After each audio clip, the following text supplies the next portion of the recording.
Estem amb el Pau Arévalo, l'MVP 3x3 Academy del partit avui. El teu partit ha sigut molt bo en línies generals, sobretot al final que has intentat aconseguir un triple per intentar remuntar, però segurament el tercer i quart quart, que ha sigut el moment que s'on has escapat, ha sigut el punt d'inflexió, no? Sí, avui hem tingut dues baixes i això ens ha perjudicat bastant.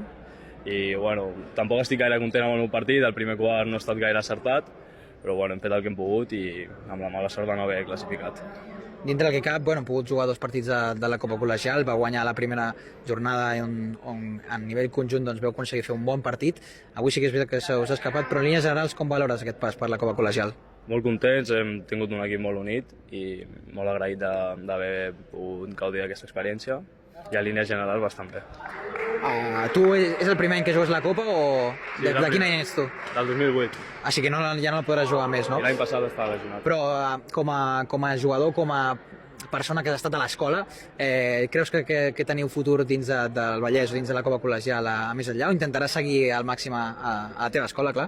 Sí, jo crec que les noves generacions també dels meus petits venen fortes, tant a batxillerat com a l'ESO, i jo crec que podran seguir. Doncs el Pau Arévalo, l'MVP el dia d'avui, llàstima per la derrota, però a seguir, tio. Gràcies.